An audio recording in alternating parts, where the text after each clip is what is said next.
Do not approach the Titan. Sorry, kid, but I've got a job to do. I'm here, reaching far across these new fronts.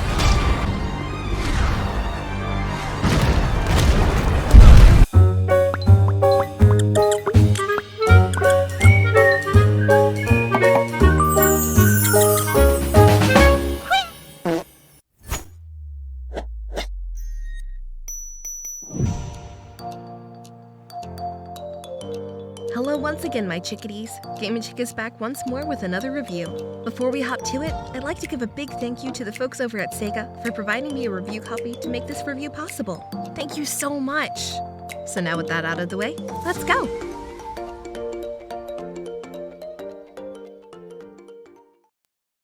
The new Sonic the Hedgehog is just flat out unfinished, unfairly difficult. Sonic Unleashed is a classic example of what happens when a good idea isn't left alone. There's just too much fun. And it becomes a slow, average platformer with the Sonic name slapped on top of it. Sonic Forces' ill-designed stages and poor handling are still major obstacles. Trying to find this thing that was never really actually there. Sonic was never good.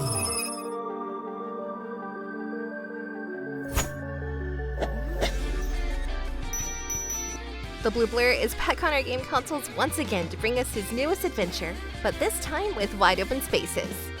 No, not the wide open spaces from the Dixie Chicks, but from the creative minds of Sonic Team. With Sonic coming off of a big year from remasters of old titles like Sonic Origins and the awesome sequel movie, Sonic Team aims to put some respect back on this chili dog friend. But do they succeed in what they attempt? Or is this another Sonic Forces all over again? Only one way to find out, so let's speed into action. Story. In search of the missing Chaos Emeralds, Sonic, Amy, and Tails become stranded on an ancient island teeming with unusual creatures. With Amy, Tails, and even his buddy Knuckles having been trapped by a strange being named Sage, Sonic must race against time to learn the mysteries of the land and save his friends before it's too late. Gameplay. Even though Sonic has come off of an amazing year with Sonic Origins, Sonic sequel movie, and even the upcoming Netflix show Sonic Prime, there was still a black cloud hanging over our beloved mascot. This cloud is known as the Sonic Cycle. Like I've talked about before in my Sonic Colors Ultimate review, for every one great game, we get a plethora of bad ones. That's basically the lore behind it.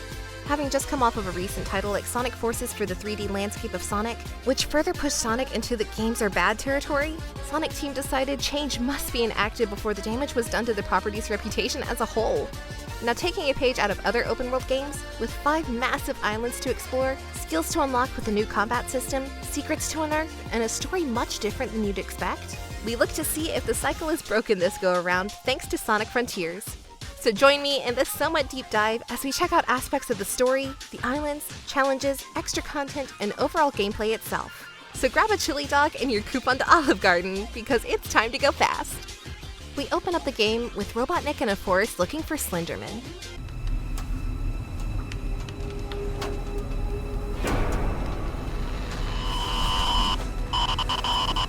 Oh, okay, no, he's activating some strange and mysterious monument.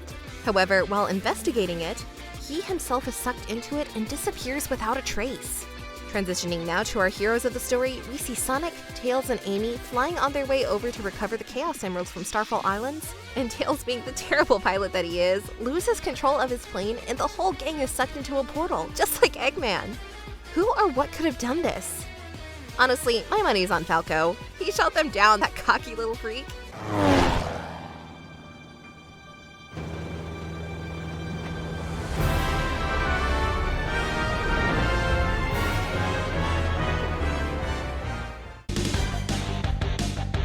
Enemy fighter spotted! Take him down!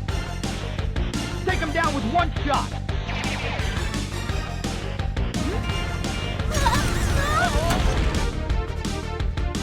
Game over, pal! Immediately after coming to his senses, Sonic is in a cyberspace dimension that resembles Green Hill Zone. Weird. My first thought though, we can't ever escape Green Hill Zone, can we? It's literally in every game. But back on topic. After completing this really fun opening segment that lets you get a feel for how the boost levels will play this go around in comparison to Sonic Forces, we transition to Sonic.exe, where Sonic is dead. Wait, no, I'm joking. He was merely knocked out and is now in a strange new world. Tails and Amy are nowhere to be seen. He must find them no matter what. But before he can collect himself, a strange voice echoes in his head. You are the key. Key? Key for what? Listen, woman, don't give me that key crap. You aren't Gozer, and Sonic definitely isn't Ziller Keymaster, so go kick rocks. Sorry, let's move on. So when you're finally able to get past the opening section of this new island that has you opening a mysterious gate, you're greeted with a vast open world to explore. This thing looks massive, and not only that, it's stunningly gorgeous. And plumped right in the middle of the map for you to see, a gigantic monster, kaiju-sized machine named Azura. Oh man, is this fight cool. Being as cute as a candy store that I am, I of course had to go try and attack him, and yeah, mistake. With 5 massive areas to explore like Kronos Island with its vast, gorgeous green fields and gigantic titans like Azura that roam the land, Ares Island with its blistering sun and heat of the desert, making you get vibes of Gerudo Valley from Zelda, or how sand is Anakin Skywalker's worst nightmare due to how much sand there is around. Green Hill is looking more like Sand Hill right about now. What? Other areas, including Chaos Island with its dark atmosphere with smoldering volcanoes and cliffs overlooking the soft-looking clouds, Rhea Island with its very robust forests and mysterious ruins, and Oranos Island with the vibrant flower fields that make you think you're about to see Squall fulfilling his promise to Rinoa, but no, sorry girl, he won't be coming. You get the overall picture. Map big, map pretty. So with islands and a playground this big to screw around with, you have to have stuff to keep yourself entertained, right? Well, duh! Past criticisms of games like Breath of the Wild being that for a world so beautiful and unique, there was literally not much to do in it. But here in Sonic Frontiers, oh man is there a ton to do. So let's dive into just some of the dang things you'll be doing. With the vast change from past Sonic games, with the game now going more open space or open world, changes would need to be made not only to the traditional Sonic formula, but also in the way Sonic himself controls, feels, and plays. When beginning this journey, you can choose what style you want to play on, basically a level of difficulty to determine if you're a seasoned vet of Sonic or brand new and want a more leisure-paced Sonic game. I went the route of picking the setting of a vet Sonic player, as I want the full experience of going as fast as possible and staying up above 50 miles per hour so I don't disappoint Keanu Reeves. Exploring these huge open zones will give you chances to use the world itself to your advantage as you speed through open fields, up mountains, using railing to speed across terrain quicker, go from 3D open world to fast-paced 2D sections of the map to collect coins, memory tokens, purple coins, or even just to be a crazy lunatic and just wanting to go fast just to do it, like me. Exploring and running around like a freak on a leash isn't the main focus of the title. No way! Even though it is pretty fun, because even in this large open game, every area has challenges to complete, secrets to uncover, portals to open that reveal new cyberspace dimension levels that offer you ways to play remix levels of zones like Green Hill Zone, Chemical Plant Zone, Sky Sanctuary Zone, allow you to collect purple coins to use in fishing games, with Big the Cat to obtain Eggman memos, rings, and other upgrades for abilities, find baby little Coco that are a key part of the narrative taking place in this game, collect all 7 Chaos Emeralds, etc. Phew! You get it. There's a lot just talking about it. As you further explore the island, get the hang of your Psylip ability that allows you to dash in a circle to unlock secrets hidden behind blue lights or damage enemies. You may take part in challenges, with some having you press ancient switches that initiate challenge missions, such as hitting a stone tablet that makes you race to the end of a set path before time runs out, spinning in place like a gerbil in a mouse wheel to create electricity, use Psylip to put out fires, use the Psylip on a rocket, pick it up and load it into a cannon to fire on a giant pillar in the sky to activate it and clear out desert water to make a brand new path, jump through blue square symbols in the correct order, but not like me who overthought what I was supposed to do, climbed the mountain and then tried to jump down and dash through it, which I literally did for 20 minutes. When this entire time, all I had to do was use Psyloop on a monument right next to the starting area the entire time. Oh my god, I am way too stupid. But you get it, there's lots of challenges. Heck, I didn't even talk about challenges that have you deflect energy balls that are shot at you while you have to try parrying it, freefall skydiving through blue targets, or jumping left and right to match the colors on the floor before a lot of time runs out. There's just so many challenges to do, and they're absolutely crucial to finding your way around any of the 5 islands due to them unlocking pieces of your map, which reveals locations of more portals, showing you where to take part in more cyberspace missions, locations of Cocoa Elders to level your speed, defense, attack, location of Chaos Emeralds, and other points of interest. as you defeat mini-boss guardians like Asura, that is over 30 feet tall and who slams his hand into the ground, which releases speed boost for you to use to run on his head and melee him. Use your speed against a guardian known as Tower, who throws spikes at you as you try to look for an opening to knock off each part of his body parts. Guardian Strider, who sets rail rings for you to boost on that launches you on a platform in order to melee and fight him while dodging fierce and electric attacks, etc. When you defeat just these few baddies, you can dive back in and get enthralled once more into the story of this title, which is actually way more thought out than previous Sonic entries and way better character development. Progressing through the story, you find Amy, Tails, and even Knuckles trapped in red dimensional balls, now holographic versions of themselves. To save them, you need their memory tokens. Tails needs wrenches, Knuckles needs medals, Amy needs hearts? Yeah. She basically got the same straw that poor boy Monty did in Captain Planet. You can obtain these memory tokens by solving puzzles, destroying regular enemies, or finding secrets using Psyloop. It's from here on that you learn more about the mysterious sage, whom that little turd is working for Dr. Eggman. Venture to Ares Island to free Knuckles, but not before harnessing my inner ADHD and running off and fighting Strider instead. Oh, hey Knuckles, buddy. I'll have you out of here in no time. Woo, bad guy, bad guy! Nearly die by the hands of Sage, but get saved by Knuckles at the last second. Learn more about the Coco's past life and how their planet came to be extinct. Watch a tender moment between Sonic and Knuckles as Knuckles opens up and realizes that Coco, they're just like his fellow echidna, all wiped out, all alone. But Sonic, always the good friend, reassures him that he's never alone, because he's got everyone else. It's a really sweet moment. It shows how far Knuckles and Sonic have come since the days of Sonic 3, and it's really heartening character development. But now that you know some key things about the story without huge major spoilers, challenges, cyberspace, what of the core gameplay like battling? Oh boy, here we go. Being as how you have more than a freaking spin dash this go around, Sonic Team has implemented a skill set movement list that will be crucial to unlocking should you want to use Sonic's true potential.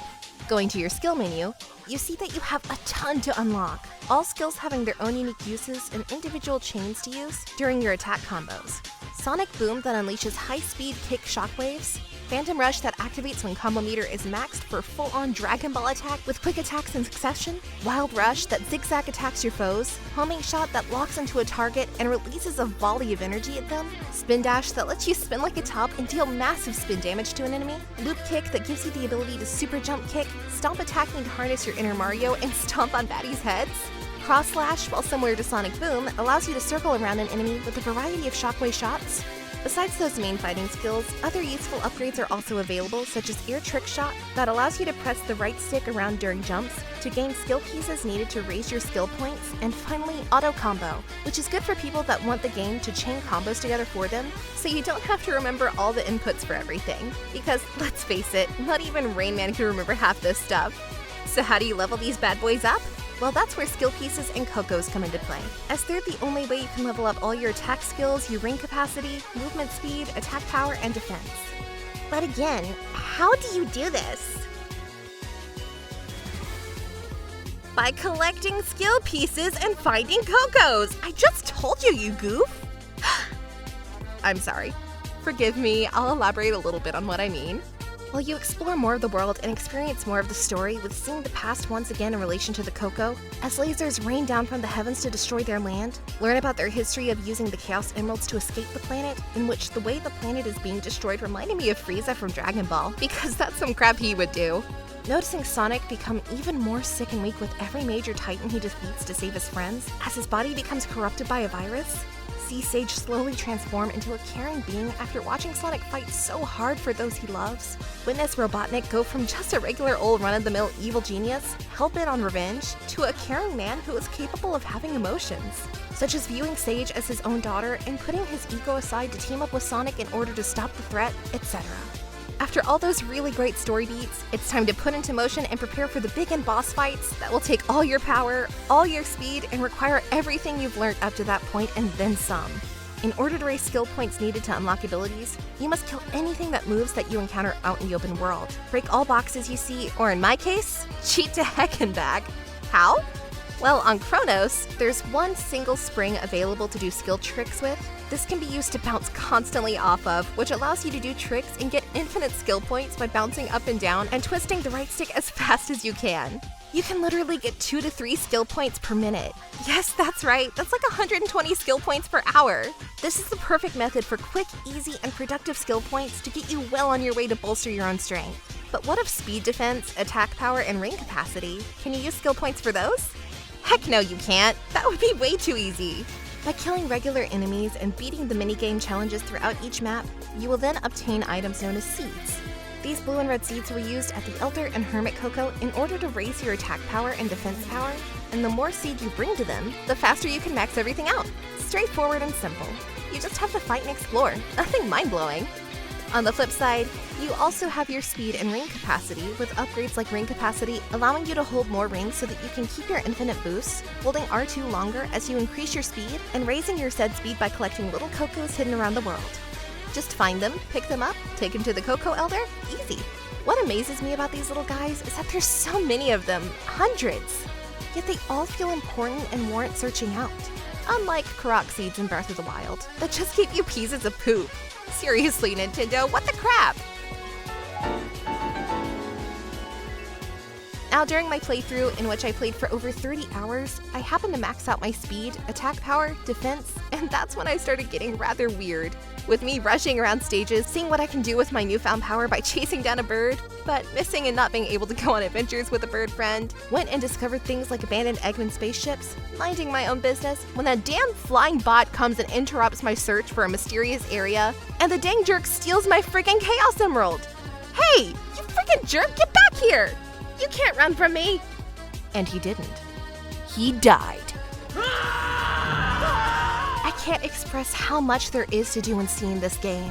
From being able to activate an Eggman robot and blow a hole in the ground because we're jerks like that, opening a Stargate portal that unlocks the non-terrible version of Sonic Spinball, fight mini bosses like Squid, and I immediately want to jump on his back and kick his butt because, again, my ADH tells me, big monster, must fight. Using his purple body that acts like a runway that you must run at boost speed, loop dodge left and right from fire, and then giving him a boop on the head to initiate a 1 versus 1 fight. It's fast, intense, and overall amazing. I fell on my first time because I suck and automatically blamed him for it and was like, oh, you're so gonna get it. Before I just got back on and whip his tail, just like Knuckles was doing to Sonic in the Sonic 2 movie. Wait a minute, did I just mention, yep, boss fights? Yeah, baby, yeah! You guys really didn't think I was gonna do a review without talking about the boss fights, right? Cause oh my lord, this game has them in droves, and they're mostly an absolute treat. After exploring a bit on Ares Island, Sage freaking 6 Serpentina after you.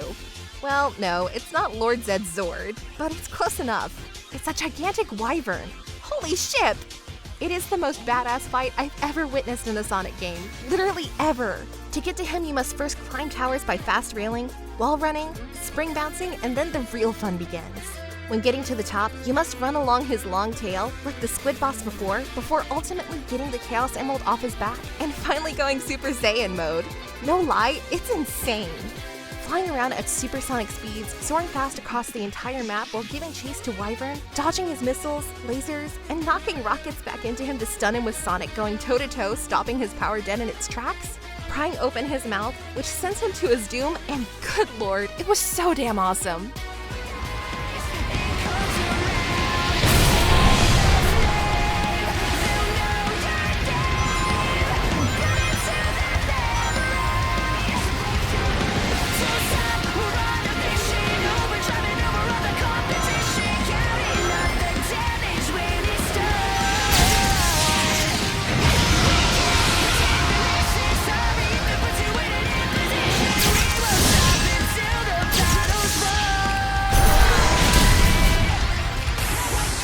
Other boss fights occur like when you fight a shark in the sands of Ares, and it has me thinking, okay, who let House Shark out of the house? This mini boss fight feels like you took the grabbing whale mechanic from Sonic Adventure and made it a boss fight, no lie. I was walking around, minding my own business, when kaplow! A massive sand shark jumps out and takes me for a ride, with me having to QTE press left, right, up and down on the left stick to dodge bombs and other hazards and hang on for dear life. It's not a hard boss fight at all, but the interactive way you fight it makes it really fun and engaging. There's also a sumo machine that entraps you in a closed-off cage with electric walls that you can't damage normally. So you must use the green ropes to bounce yourself off the walls in order to knock him back into the purple electric lasers. This will cause him to get stunned and weak enough to attack. The fight can either be really freaking fun or really annoying, depending on how good you are at juggling Sonic around. There's so many more, but to tell you all of them would be a disservice to the overall game and to you as the player. Movement. Okay, I wasn't really sure if I was going to make this its own separate category or give it a gameplay segment, but I felt it was best to do it this way. Movement is a key component to everything in this game. Whether it's the speed of 2D sections with wall running and jumping, dash speeding across open terrain, running in cyberspace levels, it literally makes up like 95% of what the game is all about, and it doesn't have to be perfect, but it does have to feel good. So does it? Well, yes and no. When exploring each of the 5 islands just free roaming to your heart's content is when the game is at its personal strengths, with character animation, smoothness, and overall feel of Sonic himself. He controls like a dang dream, and it's easily the most fluid he's ever felt in any Sonic game up to this point. It literally feels like Sonic was designed for this type of environment all along. Dashing, spinning around enemies with Psy-Loop, hitting rocks at specific speeds, and launching yourself into the air to pull off trick shots feels absolutely bliss on top of it all. But where movement falls short to me is within the open world 2D sections and unfortunately the cyberspace levels. During your open world adventures, you will come across 2D sections of the map that lock you into a side-scrolling camera. It literally locks you into place and you either have to backtrack to get out of it or finish the route you want to go on. Obviously these aren't mandatory, but you will get stuck in them accidentally by randomly hitting a wrong speed pad and will no longer be able to move in your usual 360 motion. It was cool at first, but it grew thin on me after a while. Cyberspace also doesn't control that well either. I mean, it's not as bad as games like Sonic Forces, where the entire thing felt broken or clunky, but it also doesn't feel as refined and smooth like Sonic Generations did. It's very weird. It works just fine, but the sense of momentum and character perspective when leaping and using grind rails feels off and more jittery. It's more sensitive. Once again, movement doesn't suck, it just takes some getting used to is all. Just be prepared to miss jumps you probably should have made though. It's going to happen. Extra stuff. When you're done with the story, or heck, even when you're not done with it, there's still so much to do that makes it feel a bit daunting.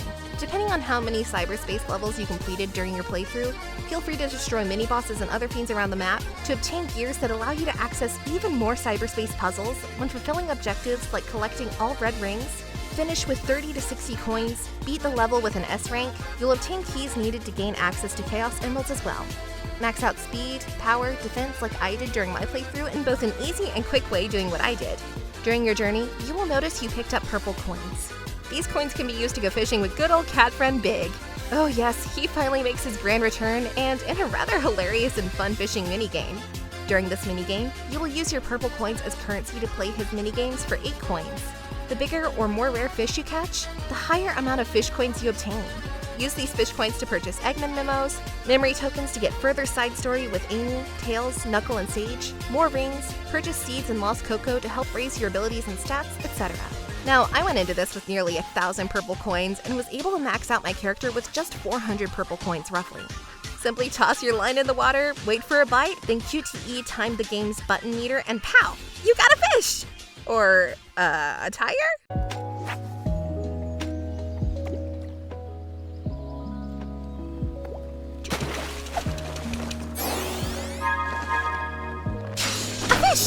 No, an alligator? My favorite thing, however, is something a bit more simplistic.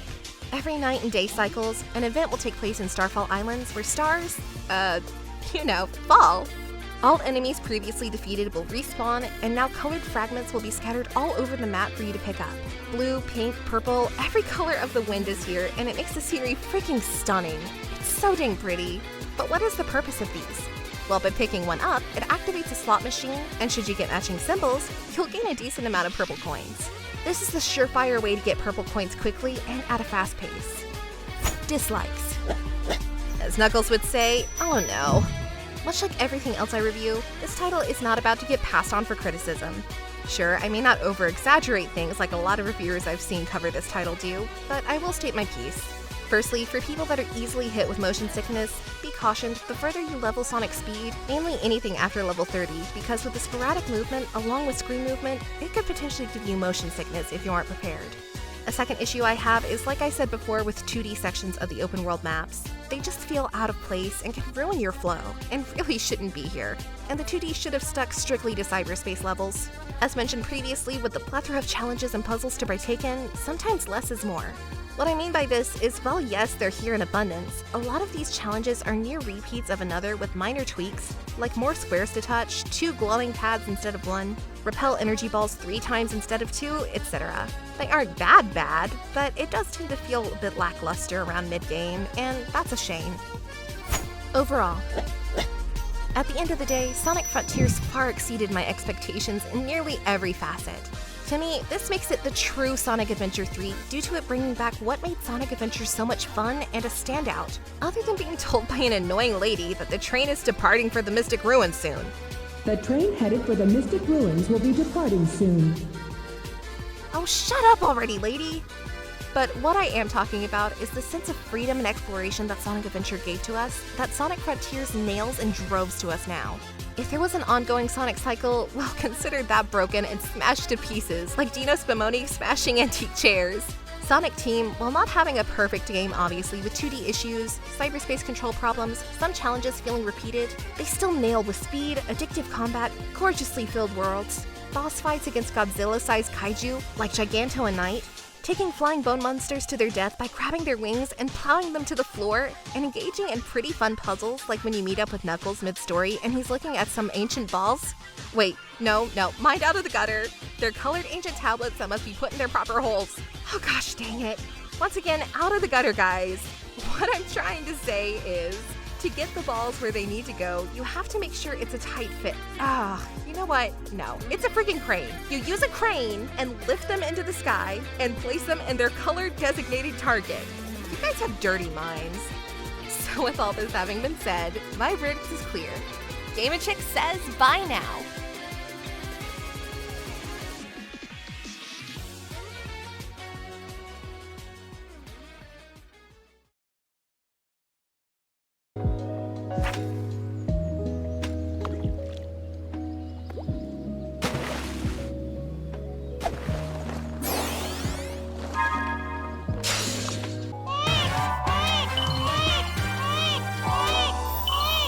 Is up with this lake?